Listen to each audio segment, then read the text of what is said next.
So we're back. This is our third episode of Parental Unadvisory. As you can see, we kind of upgraded our location. We're actually at the Taste Smokers restaurant, 3rd Street, Bethlehem. One of my clients, was fortunate enough to let me use the spot. He seen what we were doing. He said, I think it'd be a great idea. You come in here and use our location. You can see he has a whole bunch of artwork from local people. So just looks like a dope vibe, dope spot for our podcast. So if you watched our last podcast, he was asking me a whole bunch of questions about my stay in prison, how I got there, things that happened while I was in prison. So it's pretty much just him inquiring on things that I experienced with the whole ordeal with over the 6 years of me dealing with going to federal prison.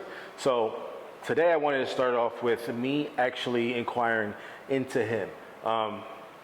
Being a parent, especially being a parent to like a teenager, it's hard to get them to talk and communicate. If you're a parent, you understand this, but like you don't usually talk about things, and especially stuff like this, kind of tough to kind of talk about things like that. So that's why I wanted this platform actually to kind of be a way to like bridge the gap, to like communicate more and show other people how to communicate and take your kids' experience, your experience, and kind of like let them speak, let them talk, see how they feel. Because as adults, we tend to just want to be the parent, be the disciplinarian, be the guide, and kind of like always telling them what to do and how to do things, but it's like, it should be a two-way street. So I was gonna ask him some questions about his experience with what I went through. So first question, obviously, I did 6 years in jail. So when was the first time you remember me knowing that I was in prison? Like how old were you? Do you remember at all? Jeez, the furthest I could think back is being on the phone. Like I remember being on the phone and hearing about it, because like. What do you mean hearing about it? The oldest thing I can remember is just I remember being on the phone with you and knowing you were in jail. Like I just don't remember how I figured it out, but I just remember you being on the phone and like knowing that you were in jail. I remember that. It was, you were on the phone with me. Your mom used to usually pick up the phone and let it put, there's a message that plays. Yeah, it says like. It's like you're getting a collect call from a federal inmate. Yeah, I remember that. I remember hearing that. And that was the first time you said something. Your mom gave you she was pissed off at me about something, and she just handed you the phone as soon as I picked up. So you heard it, and as soon as I answered, the phone clicked over to me. You were like, "Federal prison, Dad, we got to get you out of there." And I started cracking up.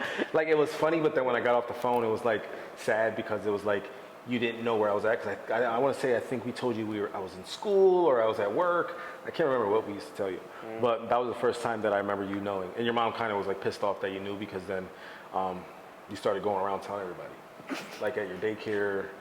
Like your mom would get pissed off. She was like, "Your son was going around telling everybody my dad's in federal prison," and she was like embarrassed. Which I get, it's embarrassing, but it was my situation. It was your situation. So, and plus you were like 6. Yeah, I was so young. Yeah. So what do you like? Obviously, I did 6 years. You were young then, so you didn't remember it. But when you started remembering or understood, like, because I feel like if you were 2.5 when I got locked up. So I did 6 years. So what was it 9? That's probably around the time you start remembering things. So like you probably don't remember a lot until I actually came out. No, I remember a lot before you came out, but I don't remember. Like, to be honest, I don't remember a lot of you because I didn't see you often. So that's what I mean. Like, what did you think about that? Like, I just remember. I remember being scared a lot. Like, I remember being worried about you a lot. Like I remember one time I was on the phone with you, and you were on the phone, and I heard shuffling in the background, and then randomly I hear you go, "I'm on the phone with my son, man. Chill, chill, chill." And then I just hear wrestling, and then the phone dropped, and it clicked off, and I was like, "Is he good?" And I didn't talk to you for a month, and I didn't know where you were at. Probably some. I don't know what happened, but it was probably someone being gay, like not gay in that way, but like someone just acting stupid. And the phone hung up, and I probably cursed them out. All right, so I didn't know that. No, but I remember visits. I remember visiting you a lot. I remember the visits feeling very weird though. Like I always knew that because I didn't really understand where I was at, but I knew it didn't feel right. Like everybody was dressed the same. Like you guys all looked so nervous, and nobody looked happy. Some people looked happy because they were seeing other people, but everybody just kind of like had a weird vibe about them. And there was like I remember the smell there, like very distinctly. The smell too. Like I remember the smell being there so distinct, like so vividly. It smell like ass cheeks. It's so bad. Chemicals, because they use crazy chemicals. Like it smells like you can tell that it's very much like the chemicals masking something really horrible. Yeah, it's called stinky men that don't bathe. So yeah, the visits. I remember the visits. I remember all the visits. I remember taking the pictures in front of the like fake like LA background with the palm trees. Yeah, good memories. No, but the visits were tough. Visits were cool. It was one of those things everybody. So like when you're in there, you call for visits. So like it was one of those things where like you weren't expecting a visit, but you always hoped that they would just randomly call your name. Everyone had this feeling because it would be on like every day they would have visits. I don't remember if it was every day. I can't remember. But there'd be visits and they'd be like, Carlos, report to the visiting room. Once in a while, your grandmother would surprise me and they'd be like, oh, Cisco. And a lot of times if you're busy or you're playing a game or you're in the gym or something, they'd be like, yo, they're calling your name. They're calling your name for like 3 hours. Oh. And you're like, holy shit. So you'd have to go get dressed, run over there because you wouldn't always hear it because if you weren't expecting to visit you. But if you were expecting it, you literally sit there with your clothes ironed, like waiting like a child and waiting for them to call your name. All right, so I get out of jail. Yeah. What was your experience with that? Like, how did you? I remember the day I first saw you when you were out. So your mom told me, she was like, we're gonna go to breakfast tomorrow with Uncle Eddie to Philly. And I was like, why are we going to Philly? And they were like, oh, there's a really good breakfast spot out there. I was like, all right, cool. I was really young, so next day I woke up, I'm super tired. I'm in the car the whole time with like on my iPad or something, just waiting till we get to Philly. Eventually we pull up to this gas station, and like I look up from my iPad, and I like saw you, and I looked down at and I double taked, and I jumped out the car, and I remember running to you and all that, right? And I remember going to IHOP afterwards, and I was so upset. I was like, I thought we were going to a good breakfast place. Yo, let's move to IHOP. But I remember that was the first time when I saw you out of jail. But then you were in the halfway house in Philly for a while. I don't know how long that was. I don't remember, a couple months. Yeah. 2 months. Well, no, it was like a month and a half before they let me go on house arrest. But then after that, I thought it was weird, you know? Like the dynamic was weird. Like I think. What do you mean, like us, our dynamic? Yeah, like, because when I would see you and be around you, it was a lot different than being around my mom because you're a lot, you know. Like I never really had you like around me, you know what I mean? So it was just so odd to me. It was like just different. And like there were certain things you would say to me and I'd be so confused on what you're talking about because I lived in the middle of nowhere in the country and you would say certain things and like you'd be talking to your friends and like, what are they saying? Like what? What do you mean? Like just slang and like some of the stuff I even say now. Like it's just like I didn't know what was going on ever. I didn't know how men talked. I didn't know how, like I really just didn't know much of anything. It was weird being like around you. And you're a very stern person, so that was different to get used to. You weren't used to women bathing you. Yeah, that's exactly what, yeah. Breastfeeding you until you were 12. All right, that didn't happen. You can't say stuff like that. That was probably the toughest part. Me getting out of jail was tough because I didn't know what I was doing, and it's one of those things that was before you got locked up, you were up my ass, like because like obviously I was selling drugs, so like your mom would go to work and I would be with you all day until like she got out, and then I would go do what I was doing, and so you were always with me. So like it was a big transition. Like you were always wanting to be around me. To now, I'm home. 6 years later, you're a little bit older, so I was excited, like, oh, he's gonna go right back to like wanting to be up my ass or like wanting to be around me, and it was complete opposite. If your mom said, hey, you wanna come home early? You're like, yeah, I wanna get out of here. So that was kind of, it sucked on my behalf, but then it was my fault because I was the one that went to jail. So it was just a big transition, probably for both of us. I remember though, like when I started to realize that like when I started to realize like my dad's cool. Like because I was in jail? Not even not because when you were in jail, like when you got out and you started like when you started working at Steel, I think it was. When you started working at Steel, that's when I started to realize like, oh, my dad like knows a lot of people and my dad's cool. Like I have always known a lot of people. Yeah, but like it was just weird. Like I remember riding a bike, or riding on the handlebars of your bike to Steel one time. On the handlebars of your bike, all the way from the east side to Steel. People don't believe that story. I tell people that story all the time. And people are like, yo, that was crazy. I I remember being scared. I didn't want to get on the bike. I was like, no, I'm not getting on the bike. You argue, you're like, yo, you're getting on the bike. I don't think I told your mom that. Well, I forgot about that. I still don't remember that. Kind of remember it, like kind of, but so like, how did that look like when you used to talk to your friends about? Like, what did you say about your friends?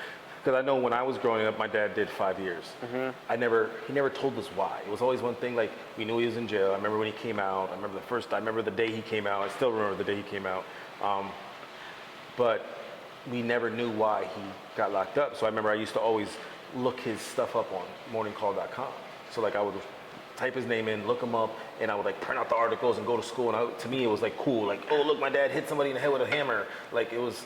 Now looking back, I'm like, that wasn't cool. I remember. Okay, so like the way I did something like that. So when I was like maybe, this was after you had gotten out, I think. But I had went online and I looked up our last name and then like the year, right? Like '09. I looked up that, and a news article came up of like an indictment of mad people. And I didn't see you specifically. I didn't see your picture, but I saw family members' pictures. Like, I saw people you got locked up with, and I was like, oh. And I saw your name in the under all the indictments and what you got charged with, and then that's when I actually knew. But I never really I never did that. I never like told anybody like it was a flex or like anything cool.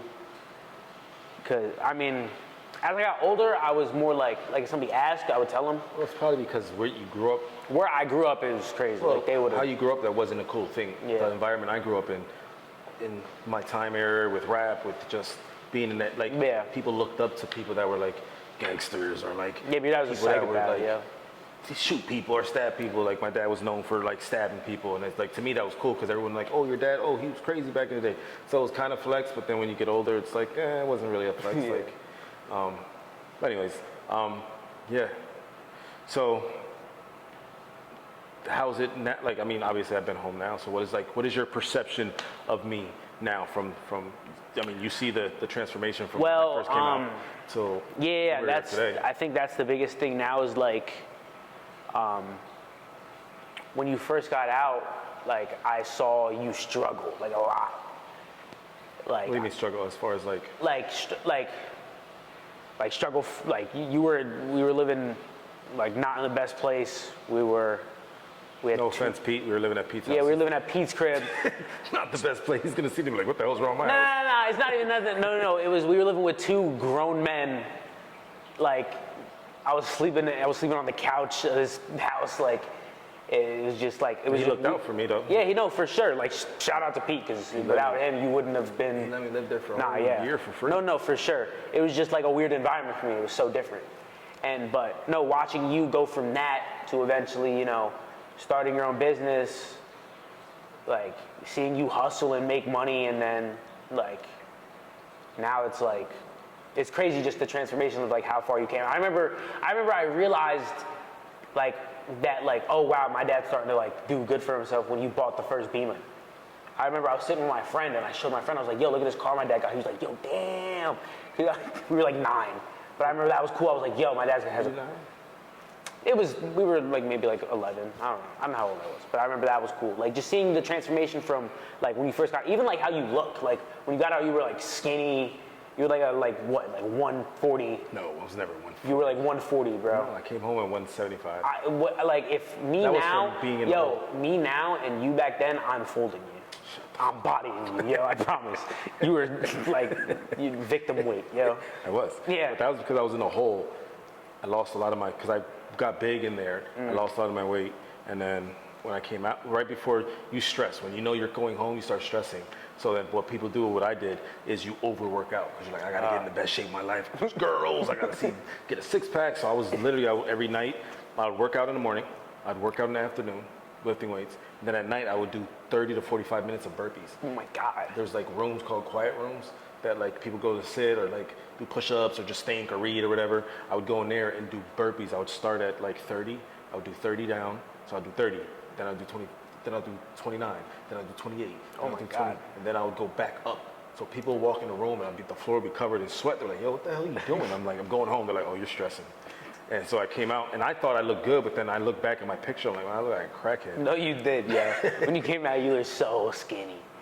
But yeah, seeing how successful you are now and like how you are like Like you became like a family man.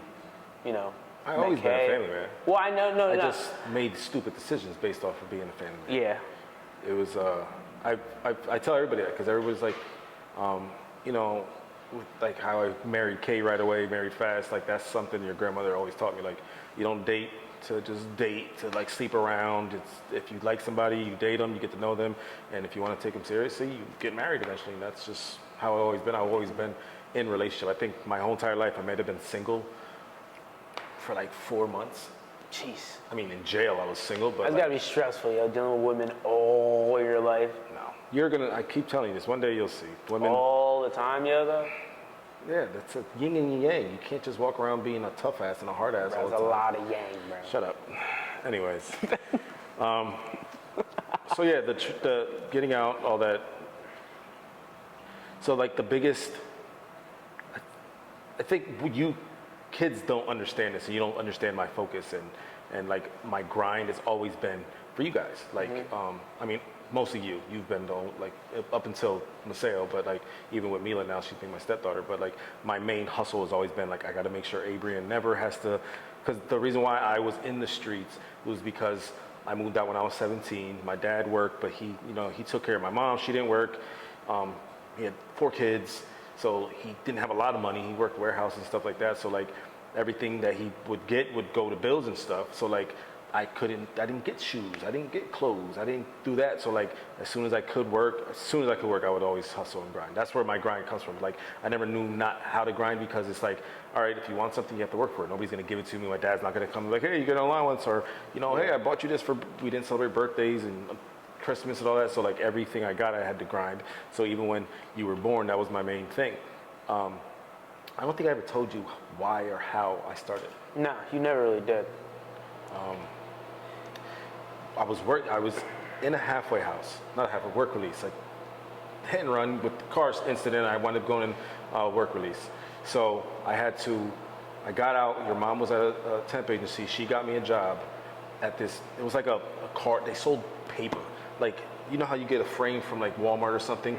The border of the frame, that paper, they sold that paper in big sheets. So I would literally get an order of like, get 2 pieces of XYZ blue. I would go take it, put it in a weird box. I was making like $8 an hour. God. So I just remember like doing it for a while. I got out of work release, and I remember just doing it, and my paychecks were like $200. I remember sitting, and I've always felt like I didn't fit in working. Like I always would sit down and always be different. Like everyone else is over there, like they like their jobs, they're into the groove, they're eating from the food truck, and they're collecting their paychecks. They're doing the same thing over and over. They're trying to, like, I want to be a forklift driver so I can make an extra $1. And I'm like, an extra $1? I just remember thinking like, this isn't for me. Like I don't want to do this forever. And I remember just sitting there, and I'm like, I have a kid now. Like, I'm barely making money. Your mom's making more money than me. She's struggling, we're struggling, we got bills. And I'm like, I can't do this. And I just remember, this was probably the dumbest mistake I've ever made, was I remember I quit. I didn't tell your mom nothing, I just walked out. I called my cousin, I said, yo, I just quit my job, so I'm about to start hustling. Like, you got me? He's like, he started laughing. He's like, yeah, I got you. So in my head, I thought he was like, yeah, I got you.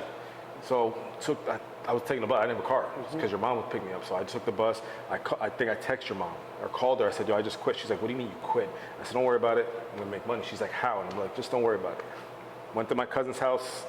He was sitting there, he's like, damn, you serious? You really quit? And I'm like, yeah. He didn't have nothing for me. So I remember just like, oh, bro, man. I just left. Yeah, I was like, yo, you know, I just quit my job. And he's like, I thought you were playing, man. I said, no, I'm serious. I'm tired of working. I'm trying to get money. I see you guys getting money. I'm trying to get money too. But then I wound up going to another family member and doing the dumb shit I was doing that led me to 6 years in jail.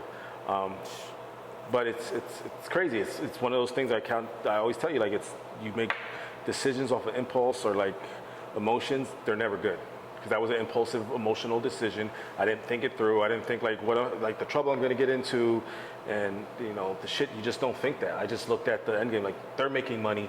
They've been doing it forever. They never got in trouble. They must be smart at what they're doing. I'm going to get game from them and just do it. And I literally walked right into an indictment. When I started hustling, I think they were already being indicted for like 4 or 5 months. Oh my so God. I literally walked right into an indictment. Oh, wow. And I think like 8 months later. So it was like inevitable the second you started. Oh, yeah, it wasn't. Yeah. It's like, It was inevitable, but it's a stupid decision. You know you live and you learn, but it's one of those things where I tell you like be careful, don't. And it's always it's one of those things. It's very cliche. When I was growing up, everyone's like, watch who you hang with, bad association. And it's like you always like watch your friends. Your friends are gonna get you in trouble. And you hear your parents say that, you're like, yeah, whatever, mom. Yeah, whatever, mom. My friends aren't like that. Yeah, yeah. Mm-hmm. And then it's like all it takes is boom, one stupid decision, being in the wrong place at the wrong time.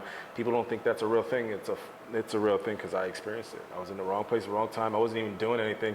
Got mixed up in a audio or video recording. Next thing you know, boom, I'm indicted. And that's all it takes. And you don't have to be in that lifestyle because even before I was hustling, I would go down there and chill with them. And my mom used to always say, don't go down there, you're gonna get caught up. And I used to be like, no, mom, they're not gonna let me go to jail for them. And then I used to have so much faith that my family was, you know, I glamorized the lifestyle because I was born in religion and I was always at home. So you look at that lifestyle like, wow, they got cars, they got all the new jeans and the jackets and the money and the jewels. And it's very cliche, the shit you see on TV. But it's just the reality of that lifestyle. But it's one of those things like I grinded, I got out, hustled, rode my bike to work, did everything, early mornings, all that shit because I'm like, I can't ever have it where you're sitting there like, with your back against the wall, like, damn, I need money, I'd have to pay my bills, or, you know, I have a kid now. And that's why I always tell you, like, I don't let you date because it's gonna lead you to what I went through. So, like, it seems like I'm a tough ass because I'm just a tough ass, but it's for a reason. Because I experience everything that you don't need to experience. You just gotta listen to me. But yeah, so jail, it's over with. It's one of those things, like, I talk about it a lot. People are like, why are you always talking about it? It keeps me anchored.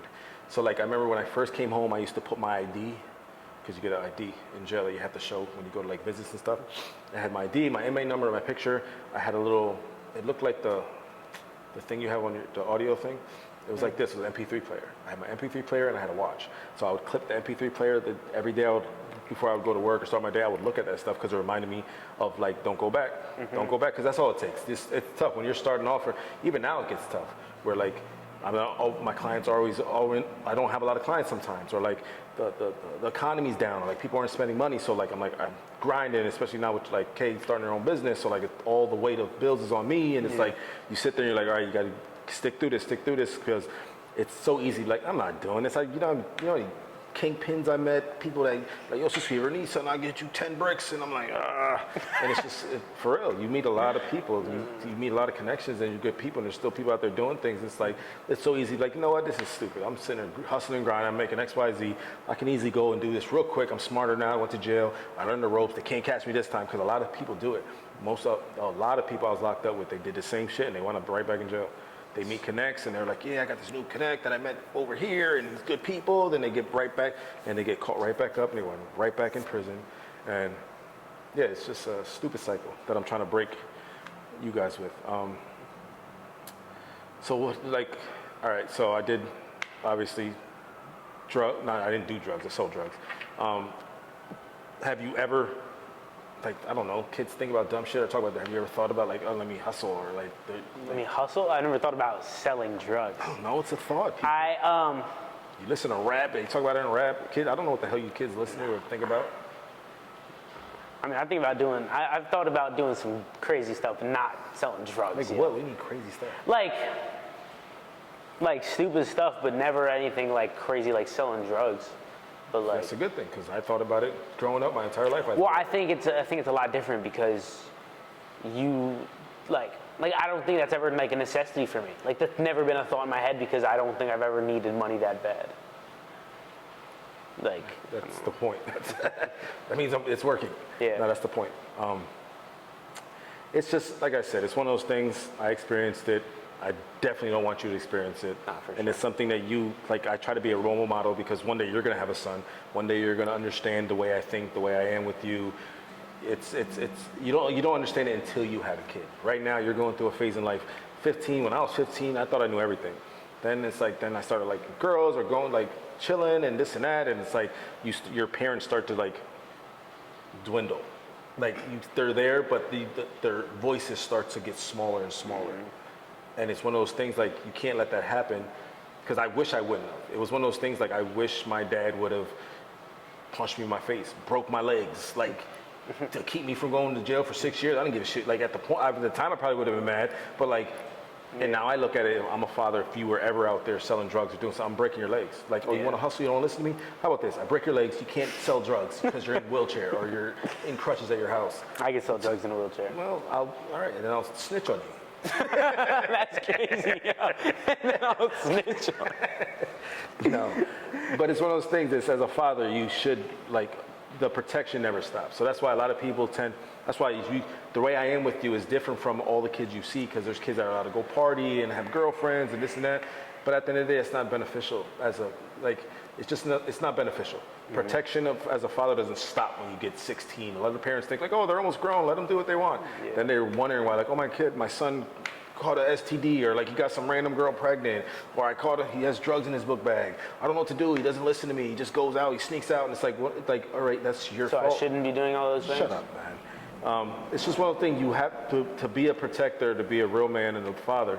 You have to be an asshole, and you have to be, honestly, you have to be the one that use. My wife sometimes hate that I am the way I am, but I've been through so much in life that you guys just have to trust to be like, I don't understand what the hell he's talking about. He seems like he's over the top, but he's been through a lot. He has to know what he's doing, because he showed me like he's never done anything to like physically harm me, or mentally harm me, emotionally harm me. Like everything he does, it seems like he's trying to do it for us. So like, it's so difficult to understand your logic sometimes, though.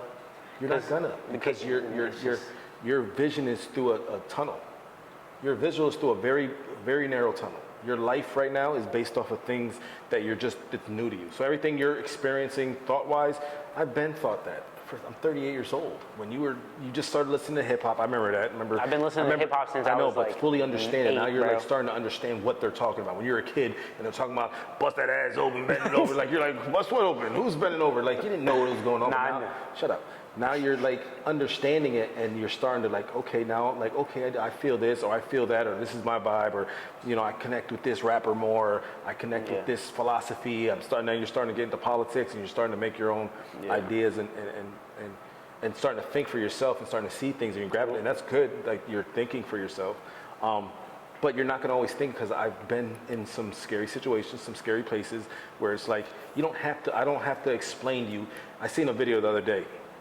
This guy, he has a kid. I think his kid's like 3 or 4. And he did something where he didn't listen, so his dad spanked him or smacked him in the mouth or something. And the mom got upset and was like, why'd you do that? And this and that. He's like, listen, you got to let me do what I got to do. I'm the parent. I just like, they argued, but then they got over it. Dude was saying how they went for like a walk. Every day they go and walk for a family. So he's running, it's like Maceo. He's running ahead, they're standing here talking and this and that. And he sees a car backing up because he sees the brake light on. So his wife sees it too. So his son's running. He said, stop. And the kid stopped in his track. And then just turned around. And then he walked up to him, grabbed him. And then he looked at his wife and was like, that's why I did what I did. He's like, sometimes you don't have time to tell your kids, well, this is why I'm saying it. And you're like, why'd you do that? I don't understand. And you're so mean. And life sucks. And the why is because I don't want to get hit. You have to trust the fact that I'm your dad and my job is to protect you. I can't protect you if you're asking me, why are you doing this? I don't understand this. You're not going to understand it. You know where you're going to understand it? When you get past him, like, oh, I almost got hit by a car. Or like, the same thing with your sister. I tell your sister things, and she's starting to see, like, when I'm like, you can't date, you're not allowed to talk about boys, and you can't go hanging out. And then now she's starting to see, like, oh, wow, this girl that I know, she's 15. She just got pregnant. I'm like, that's what I was telling you. It's going to happen. Girls your age are going to start having babies, start having sex. And it's one of those things you don't understand it because you're growing. But I've been there. I've been 15. I've been 16. I was 17. Like, I've been through all those experiences, but I went through it on the opposite end of you have everything handed to you, where like I'm trying to lay out a foundation so that once you get out of school, like you can start hustling and being successful, where I had to dig my way out of a hole and then dig my way out of another hole. Then next thing you know, your mom's pregnant with you. Then I'm like, holy shit, I'm not even ready for my own life yet. Now I got to dig myself out of a deeper hole. And it was like I was just constantly fighting to get out of a hole. But it was just, and then I wound up making a bad decision. So now I'm in a deeper hole. So it's like, it's a lot. But you went to jail, went to the hole. Then I went to the hole. Yeah. But it's just life. But it's one of those things. That's why I wanted to do this, because a lot of parents don't. I say it all the time. I sound like an asshole when I say things online. I'm like, if you let your kid, for example, I'm like, if you let your kid date, so like, if you let your kids date, to me as a parent, if you let your 15-year-old son, especially your daughter, like if you, like we all know what it's like to be a teenager. If you're a dude and you're a father and you let your daughter date a boy and think like this boy's special, he doesn't think the way you thought when you were a teenager, you're setting your daughter up for failure, because every 15-year-old, 16-year-old boy is just thinking about tits and ass. And when he's sitting there next to your daughter, I don't care how polite he is, I don't care how many manners he has, I don't care how well-spoken he is, his parents are Christians, he's sitting there hoping that she takes her clothes off. Like literally every single time. That's all boys talk about that age, that's all they look at that age. So it's like, to me, it's actually kind of... Except for me. Shut up. It's kind of like mind-blowing to me, because it's like there's no way this guy doesn't understand that like this little kid that he's allowing his daughter to date isn't just like feeling her up or trying to feel her up or thinking about the moment he can feel her up. So it goes the same way for you. I understand that if you're in a room with a daughter, you say this now, we're like, oh, I don't get it. I don't get why guys can't control themselves or like are so focused on women. You haven't been in that experience yet. I'm trying to protect you from that. That's the whole point. It's like one of those things like you will never understand what it's like to sell drugs. You'll never understand what it's like to be around a crackhead, or like you're never going to experience that because I'm protecting you from that. So you're never going to experience what it's like to be 15-year-old. You're about to be 16 in a month. So you're not going to be able to understand what it's like to be a 15-year-old and worry about women because I stopped you from doing that. That's the point. My job is to protect you. I'm your father. And as parents, if you allow your teenager to date, to me, it's the dumbest thing ever. Your kid's not special. Your kid is not special. He or she is not different from every other teenager that ever existed. When they're in a room with somebody that they like, that is emotionally entwined with them, and their hormones are raging, they're going to do dumb shit. For the most part. There are special people out there that don't and can control themselves, but the majority of them can't. Your kid's not it. Trust me. Your kid's not that person. They probably aren't. I am. Yeah. Anywho. But yeah, that's why I do this podcast, to kind of get it, to give other people a chance to see how it is to talk to a kid and see it's not that hard. It's not that hard to sit down and just talk to your kids, like open up, tell them about your past. There's nothing wrong with saying sex. Like a lot of parents, they won't talk about, like they won't even say penis. Like, oh, like don't say that around my kids. Penis, penis, titty, titty. Like you need to understand how it is to be an adult. If you're growing into an adult, I have to start treating you like that. So I have to start talking to you about things that are going to happen, because if I don't talk to you, you're going to get your advice from either TikTok, Instagram, or some retarded kid at school. A lot of people do. Their parents don't talk to them about sex, and then next thing you know, they're in school and they're inquiring about sex and about learning how to do stuff. From like this, for example, when I lost my virginity. Don't make that face. This is my mom used to talk to me, but she used to talk to me about like from like a Bible standard, like you don't have sex. This is why you don't have sex. But she never we didn't get into depth about it. My dad was supposed to have these conversations with me. This is why I talked to you. With this girl, my first girlfriend, head over heels for her. Pretty little blonde white chick. It was Thanksgiving. We were at her family's house. We kind of we planned it out. We were like, yo, we're gonna say we don't want to eat or we're tired. We're just gonna go back to the house. So we went to her friend's house, and she's like, yeah, we're gonna go back home. We're just gonna watch TV or watch a movie or something. So it was perfect because they're there. So I was hyped. Like, oh man, this is about it, right? My dumb ass, we get to doing what we're doing. Started having sex, unprotected. I finished. I'm in my head like, holy shit, what the hell did I just do? I'm like, I gotta get a condom. After. Exactly. No, because you're just retarded, yo. Everyone's retarded in that situation. Bro, everyone is, and I know this. So after thinking about it as a dog, what was I thinking? That's just retarded. I knew better. I gotta go get one. After I already had sex, if she had an STD, I had it.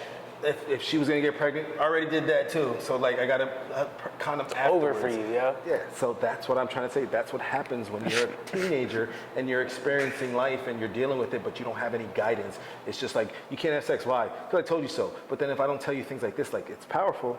The girls are a drug. You're going to get addicted. It's not as easy as saying no to a girl, especially when a girl's all up on you and she's kissing on you. Your hormones are going crazy. It gets real quick. But it's the reality.